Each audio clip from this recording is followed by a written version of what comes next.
September ని PCOS awareness month అని అంటాం. PCOS అనేది చాలా కామన్ గా చూస్తున్నామండి ఈ మధ్య. అండ్ దీనికోసమే స్పెసిఫిక్ గా అవగాహన ఇంప్రూవ్ చేయడానికి సెప్టెంబర్ మంత్ ని ప్రకటించాం. PCOS లో ప్రెగ్నెన్సీకి ప్రాబ్లమా? నా పేరు doctor Suma, consultant 39 fertility centre Vijayawada. PCOD problem ఉంది అని మనకి స్కాన్ రిపోర్ట్ రాగానే చాలా కంగారు పడుతూ ఉంటారండి. చాలా మంది ఇంకా పెళ్లి కాకముందే అటువంటి రిపోర్ట్స్ పట్టుకొని వచ్చి, మేడం ఇప్పుడు దీనివల్ల నాకేం ప్రాబ్లం వస్తుంది, నాకు అసలు ప్రెగ్నెన్సీ వస్తుందా, పెళ్లి చేసుకున్న తర్వాత నాకు ఫ్యూచర్ లో ఏదన్నా ప్రాబ్లం ఉంటుందా, అసలు ప్రెగ్నెన్సీ ఛాన్స్ ఉంటుందా మేడం అని అడుగుతూ ఉంటారు. PCOD 10 మందిలో 2-3 చూస్తున్నామండి. అండ్ మనకి ఉన్న లైఫ్ స్టైల్ చేంజెస్ వల్ల, అధిక బరువు ఎక్కువ అవడం వల్ల, సెడెంటరీ లైఫ్ స్టైల్ వల్ల ఇంకా కామన్ అయిపోతా వస్తుంది. సో వయసుకు వస్తే చిన్నపిల్లల దగ్గర నుంచి కూడా పెద్ద వయసులో ఉన్న వాళ్ళ వరకు PCOD సమస్యతో బాధపడుతున్నారు. అండ్ PCOD వల్ల ఇర్రెగ్యులర్ పీరియడ్స్ వస్తాయండి. 1.5-2 months ఒకసారి పీరియడ్ రావడం, కొంతమందికి అయితే మెడిసిన్ వేసుకుంటే తప్ప పీరియడ్ రాకపోవడం అనేది చూస్తాము. సో పీరియడ్ సరిగ్గా రాదు కాబట్టి వీళ్ళకి ప్రెగ్నెన్సీ వచ్చే ఛాన్సే ఉండదు అని చాలా మంది భయపడుతూ ఉంటారు. నిజానికి PCOD సమస్యలో హార్మోనల్ ఇంబ్యాలెన్స్ వల్ల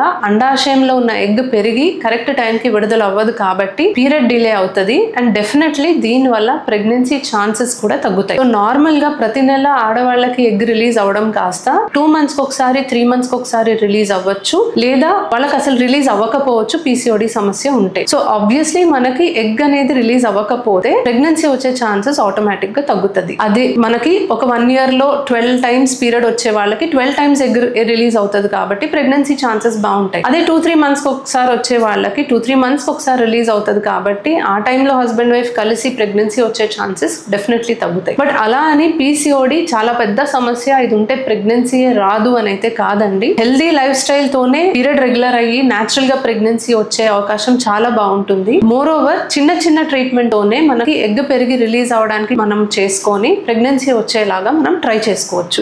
సో బిఫోర్ మ్యారేజ్ PCOD కనుక మీకుంటే మీకున్న best option lifestyle changes. Weight తగ్గడానికి ట్రై చేయండి, స్ట్రెస్ తగ్గించుకోండి, స్లీప్ హ్యాబిట్స్, స్లీప్ రొటీన్ అనేది మీరు పాటించండి. సింపుల్ లైఫ్ స్టైల్ చేంజెస్ తోనే మీకు పీరియడ్ రెగ్యులరైజ్ అవుతుంది అండ్ మీకు ప్రెగ్నెన్సీ అవడానికి ఫ్యూచర్ లో ఎటువంటి ప్రాబ్లం ఉండదు. ఆల్రెడీ మ్యారేజ్ అయింది, PCOD మీకు డయాగ్నోజ్ అయింది అంటే మీరు డైరెక్ట్ గా డాక్టర్ ని సంప్రదించి సింపుల్ మెడికేషన్స్ తోనే మీకు ఎగ్ పెరగడానికి విడుదల అవడానికి ట్రీట్మెంట్ తీసుకుంటే ప్రెగ్నెన్సీ వచ్చే ప్రాబ్లమే ఉండదు. మ్యారేజ్ కూడా అయిపోయింది, పిల్లలు కూడా ఉన్నారు, PCOD సమస్య ఉంది. చాలా మంది అనుకుంటారు యాక్చువల్లీ మ్యారేజ్ అయిపోయాక పిల్లలు పుట్టాక PCOD ఆటోమేటికలీ సెట్ అయిపోతుంది అని అనుకుంటారు. అలాంటిది కరెక్ట్ కాదండి. మనకి హార్మోనల్ ఇంబ్యాలెన్స్ ఎప్పుడైనా రావచ్చు. సో ఆల్రెడీ పిల్లలు ఉన్న వాళ్ళు మీకు PCOD సమస్య ఉంటే కంగారు పడాల్సిన అవసరం లేదు. మీకు పీరియడ్ రెగ్యులర్ గా రావడానికి మళ్ళీ మీరు లైఫ్ స్టైల్ చేంజెస్ తోనే మీరు దాన్ని టాకిల్ చేయొచ్చు. రెగ్యులర్ పీరియడ్ రావడం ఇంపార్టెంట్ అండి. ఆల్రెడీ పిల్లలు ఉన్నారు కదా, నాకు PCOD ఉన్నా పర్వాలేదు అని నెగ్లెక్ట్ చేయకూడదు. ఎందుకంటే 2-3 months కి కూడా మీకు పీరియడ్ రావట్లేదు అంటే ఒక హార్మోన్ కి మీ గర్భసంచి పొర ఎక్కువగా ఎక్స్పోజ్ అయ్యి ఫ్యూచర్ లో క్యాన్సర్ గా మారే అవకాశం ఉంటుంది. ఇది చాలా తక్కువ ఛాన్సే, బట్ స్టిల్ మీరు జాగ్రత్తగా ఉంటే మంచిది. లైఫ్ స్టైల్ చేంజెస్ తోనే మీరు పీరియడ్ ని రెగ్యులరైజ్ చేసుకోవడం మంచిది. సో లైఫ్ స్టైల్ చేంజెస్ అని అంటూ ఉంటారు. మరి లైఫ్ స్టైల్ చేంజెస్ అంటే ఏంటి? వాకింగ్ చేయండి అందరూ చెప్తారు, డయట్ చేయండి అందరూ చెప్తారు. ఇదేంటి